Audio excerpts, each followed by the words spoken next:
أما بوليس كمال كستو جوجو إسقى أيا بدوا إسقى أيا مسؤولكا إسقى أيا كشقية إسقى أيا كبلا وانتا عدالة عقاب قفك لحديو عند الصوحة كوبان بيجا جلسة وحوي وبوليس وي ماشى لو صوحة أنا وحوي واسلك بوليس سؤال كوبان هل كان لو ويديانا وحوي واسلك بوليس باريتان كعدة سمايسانا وحوي وبوليس المهم بوليس كعدة لا مقارك يوحي قفك عسير لو يريد لو صوته ملك صوت بمستحفظ كحيران وبوليس طبعا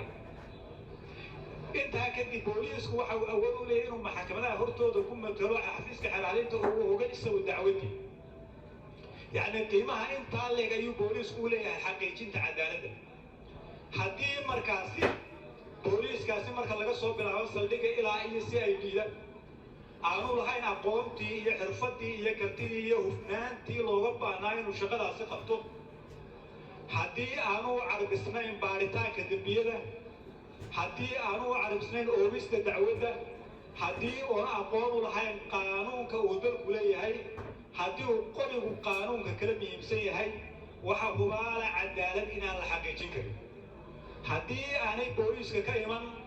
baadhis dhamaystiran kungaar la soo tafaftiray shuruucdii aan la waafajin xafiiska xeeraaliya waxa uu gudbayaa wuxuu noqonayaa waxaan dhammaystirnayn oo aan waafaqsanayn sharcigii dalka xafiisku ma sixi kara xeeraaliyo haddii aanay ka soo saxmin booliiska haddii xafiisku xeeraaliyadu u gudbiyo maxkamadda waxaan saxnayna waxaa dhici karta qof aan eed lahayn oo beriya oo aan dembi gelin in loo dilo dembi aanu gelin ama loo xabiso xabsi loo geliyo aakhir intay galayaan ay wasaasiira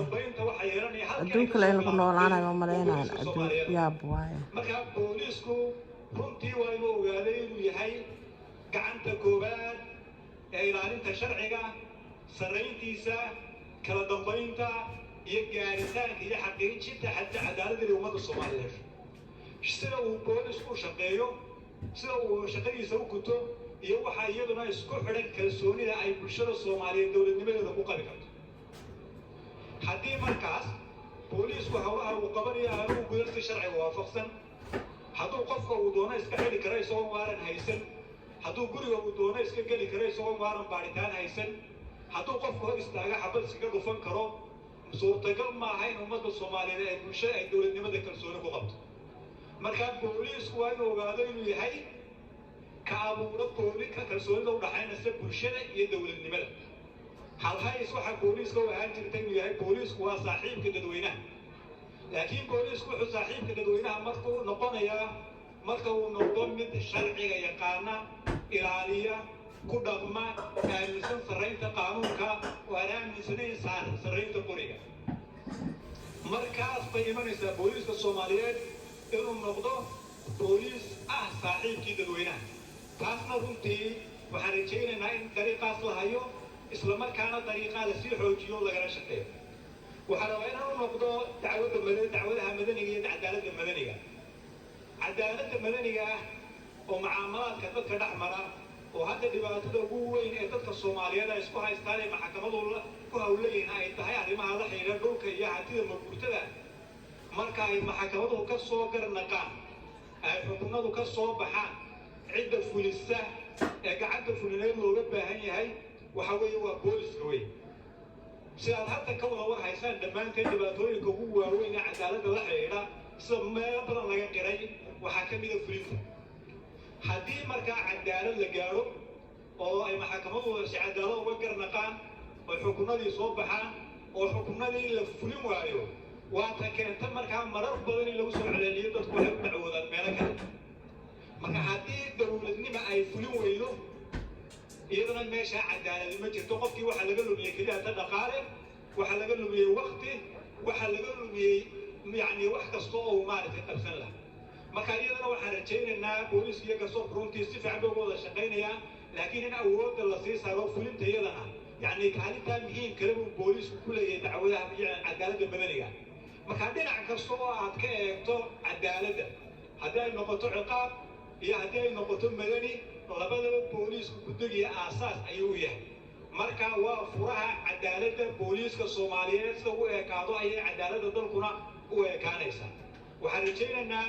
sida la wada ballan qaaday madaxweynuhu ballan qaaday xukuumaddu ballan qaaday in dawladuna ay gelin doonto waxa uu mudan yahay boolisku in la geliyo si uu awoodi karo inuu u fushado waajibaadkii uu sharcigu saaray ee ummadda Soomaaliyeed ugu idmanaa waxaan rajaynaynaa insha Allahu tacaala taliyaha cusub aanu ballan qaadanaa inaanu gacan buuxda iyo garab ku siino xilgudashadiisa iyo inuu maaragtay booliska Soomaaliyeed dariiqaasi uu hayo ka sii xoojiyo oo uu gaadhsiiyo halka ay joogaan boolisyada isaga la midka ah ee ummadda kale taliye isku kaaya alle garsoorka waa kula shaqaynayaan diyaar buu ku yahay runtii waxaa ka horeeya jid dheer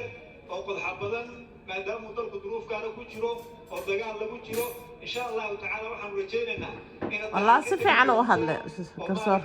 joogto sidii adinka waan ka lahaa naf yahay qarni baa jirtaaye wax qiimo la reeb adduunka waxaan rajaynayaa wax qiimo leh kaga tagi doonto haddii Ilaahay ka dhigo waxaan ku leenahay adoo dhaxal reebi kara ha noqon dhintaan la tagi aad iyo aad u mahadsantihiin shirkeenina waa inoo xidhan yahay guul iyo ducana oo rajaynaynaa taliyaha cusub. Assalaamu calaykum waraxmatullaahi wabarakaatuh.